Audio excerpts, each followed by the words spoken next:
kasih atas kesempatannya. Kami dari kelompok 9, kami ingin mempresentasikan hasil diskusi kami tentang melibatkan konsumen dan strategi komunikasi pemasaran terintegrasi nilai pelanggan. Sebelum lanjut ke materi, perkenalkan anggota kelompok kami. Perkenalkan, nama saya Marhaban Ramdhani Watora dengan NIM 2019-310607. Terima kasih atas kesempatannya. Nama saya Amelia Berta dengan NIM 2019-310609. Terima kasih atas kesempatannya. Perkenalkan, nama saya Dinda Rahma Amelia dengan NIM 2019-310612. Baiklah, saya akan menjelaskan tentang Integrated Marketing Communication atau IMC. IMC adalah sebuah konsep di mana perusahaan mengkoordinasi berbagai saluran komunikasi untuk mengirim pesan yang jelas, konsisten, dan meyakinkan berkenaan dengan perusahaan dan produknya. Berikutnya, promosi. Promosi adalah kegiatan pemasaran atau penjualan dengan menawarkan contoh produk melalui media cetak maupun media elektronik. Promosi yang menggunakan media cetak atau elektronik disebut iklan. Adapun bauran promosi merupakan kombinasi strategi yang paling baik dari variabel-variabel periklanan, personal selling, dan alat-alat promosi yang lain, yang semuanya direncanakan untuk mencapai tujuan program penjualan. Bauran promosi sendiri terdiri dari 5 perangkat utama, yaitu periklanan atau advertising, promosi penjualan atau sales promotion, hubungan masyarakat atau public relation, penjualan personal atau personal selling, pemasaran langsung atau direct marketing. Di sini saya akan menjelaskan tentang faktor yang mengubah komunikasi pemasaran pada saat ini. Yang pertama yaitu perkembangan teknologi informasi mempercepat pergerakan maju pemasaran tersegmentasi. Yang kedua yaitu ketika pasar massal telah terfragmentasi, pemasar menjauhi pemasaran massal, dan juga mengembangkan program pemasaran terfokus untuk membangun hubungan yang lebih erat dengan pelanggan dalam pasar mikro. Nah, kedua faktor tersebut akan melahirkan model komunikasi pemasaran baru, seperti majalah khusus, saluran TV kabel, video sesuai permintaan, pencantuman produk pada acara TV dan game, dan lain-lain. Setelah itu, perusahaan mengurangi penyiaran massal atau yang biasa disebut dengan broadcasting, dan cenderung melakukan penyiaran tersegmentasi atau broadcasting yang akan menghasilkan komunikasi pemasaran terintegrasi. Selanjutnya yaitu langkah dalam mengembangkan komunikasi efektif. Yang pertama yaitu mengidentifikasi sasaran, di mana sasaran yang dituju merupakan mereka yang berpengaruh dalam pengambilan keputusan. Dan audiens biasanya meliputi individu, kelompok, masyarakat tertentu, atau masyarakat pada umumnya. Dan audiens sasaran sangat berpengaruh terhadap keputusan yang akan diambil oleh komunikator. Yang kedua yaitu menentukan tujuan komunikasi, di mana komunikator pemasaran harus memutuskan respon seperti apa yang akan dicari. Tentunya, respon akhir yang diinginkan yaitu pembelian. Tetapi membeli adalah hasil dari proses panjang yang dilakukan oleh konsumen dalam mengambil keputusan tersebut. Yang ketiga yaitu merancang pesan.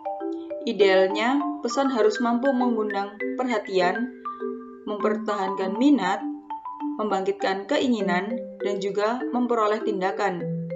Nah, kerangka tersebut dikenal dengan model AIDA. Kemudian yang keempat, memilih media. Pada pemilihan media ini, terdapat saluran komunikasi pribadi dan juga saluran komunikasi non-pribadi. Nah, untuk saluran komunikasi pribadi sendiri merupakan 2 orang atau lebih yang saling berkomunikasi langsung dengan cara tatap muka, lewat telepon, lewat surat, bahkan chattingan lewat internet. Saluran komunikasi pribadi ini efektif karena terjadi pertemuan dan umpan balik secara pribadi. Sedangkan saluran komunikasi non-pribadi merupakan media yang membawa pesan tanpa mengadakan kontak atau umpan balik pribadi. Media utama meliputi media cetak seperti koran, majalah, surat. Kemudian ada media siaran seperti radio dan juga televisi. Dan yang terakhir yaitu tampilan seperti billboard, papan iklan, dan juga poster. Yang kelima yaitu memilih sumber pesan. Dampak pesan pada audiens sasaran juga dipengaruhi oleh cara audiens sasaran memandang pengirimnya. Pesan yang disampaikan oleh sumber yang terpercaya akan lebih persuasif. Yang keenam yaitu mengumpulkan umpan balik. Setelah mengirim pesan, komunikator harus meliputi pengaruh pesan tersebut pada audiens, yang mencakup menanyakan kepada audiens sasaran apakah mereka mengingat pesan tersebut, berapa kali mereka melihatnya, hal apa saja mereka ingat, dan bagaimana pendapat mereka mengenai pesan tersebut.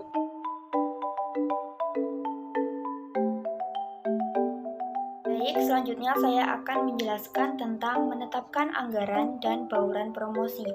Terdapat 4 metode. Metode yang pertama adalah metode terjangkau, yaitu menetapkan anggaran promosi pada tingkat yang menurut manajemen dapat dijangkau oleh perusahaan.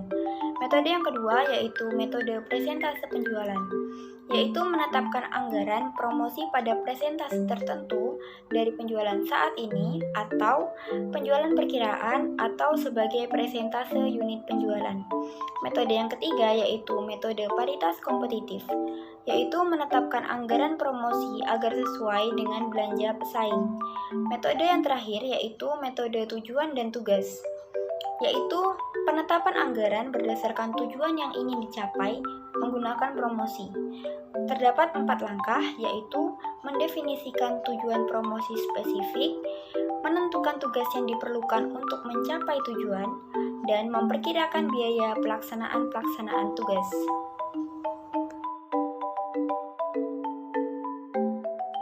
Selanjutnya adalah strategi bauran promosi. Terdapat 2 strategi, yaitu strategi dorong dan strategi tarik.